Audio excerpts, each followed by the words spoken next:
Hello friends, എല്ലാവർക്കും സുഖമല്ലേ? നമുക്ക് ഒരു ഇലയട ഉണ്ടാക്കാം. തിന കൊണ്ടുള്ള ഇലയടയാണിതാ. കുഞ്ഞരിയാണിത്. ഇതാ കണ്ടോ, തിനയാണിത്. ഇത് ഒരു മുക്കാൽ കപ്പോളം ഞാൻ എടുത്തിട്ടുണ്ട്. അത് നമുക്ക് മിക്സിയുടെ ജാറിലേക്ക് ഇട്ട് കൊടുക്കാം. എന്നിട്ട് നമുക്കിതിനെ പൊടിച്ചെടുക്കാം. തിന നല്ലതുപോലെ പൊടിച്ചെടുത്തിട്ടുണ്ട്. നല്ല മാവ് അരിപ്പൊടി പോലെ ആയിട്ടുണ്ട്. നല്ലവണ്ണം പൊടിഞ്ഞിട്ടുണ്ട്. ഇതിനി നമുക്കൊരു ബൗളിലേക്ക് ഇട്ട് കൊടുക്കാം. ഇനി നമുക്കിതിനെ കുഴച്ചെടുക്കാം. മാവിലേക്ക് നമുക്ക് അല്പം വെള്ളം ഒഴിച്ചു കൊടുത്ത് കുഴച്ചെടുക്കാം. കുറേശ്ശെ വെള്ളമൊഴിച്ച് കുഴച്ചെടുക്കാം.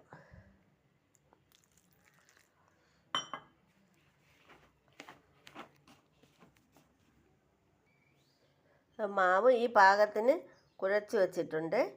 ഇനി നമുക്ക് ഇതിലേക്ക് അട ഉണ്ടാക്കുന്നതിന് വേണ്ടിയിട്ട് മധുരവും തേങ്ങയും ഒക്കെ വേണമല്ലോ.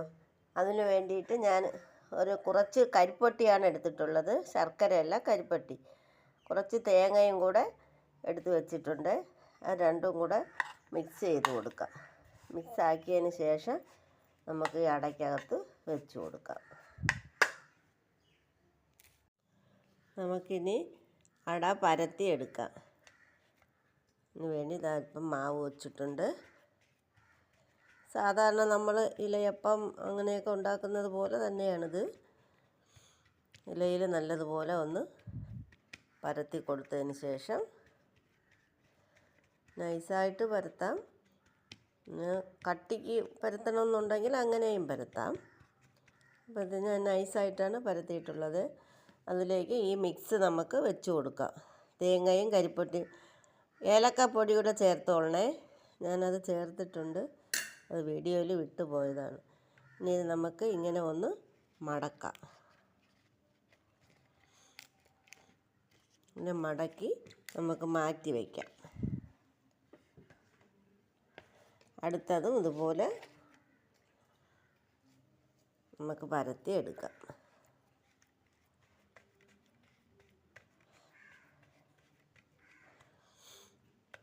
ഇത് പെട്ടെന്നല്ല തയ്യാറാക്കാം. ഇത് തിനയുടെ ആയതുകൊണ്ട് നമുക്ക് അതിൻ്റെ ഒരു ഗുണവും കിട്ടും.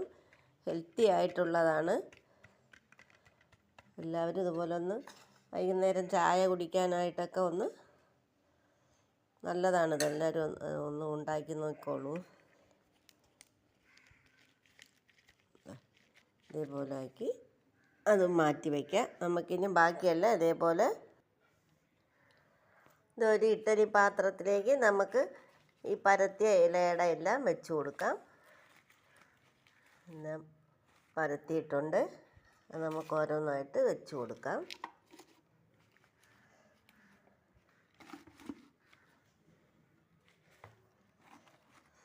ഇതേപോലെ വെച്ച് കൊടുക്കാം.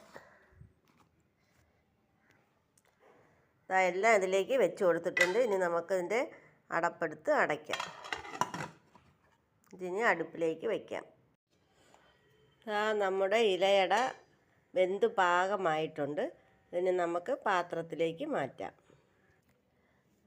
നമ്മുടെ ഇലയട റെഡി ആയിട്ടുണ്ട്. തിന കൊണ്ടുള്ള അടയാണ്. നല്ല സൂപ്പറായിട്ടുണ്ട്.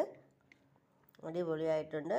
നല്ല ടേസ്റ്റാണ്. എല്ലാവരും ഇതുപോലെ ഒന്ന് ഉണ്ടാക്കി നോക്കുക. എൻ്റെ ഈ വീഡിയോ ഇഷ്ടമായെങ്കിൽ എല്ലാവരും ഒന്ന് ലൈക്ക് ചെയ്ത് സബ്സ്ക്രൈബ് ചെയ്ത് ഷെയർ ചെയ്യണേ. നിങ്ങളുടെ വിലയേറിയ അഭിപ്രായങ്ങളെല്ലാം കമൻറ്റ് ബോക്സിൽ അറിയിക്കുക. ഇനി ഇതുപോലുള്ള വീഡിയോയുമായി വരാം. Thank you.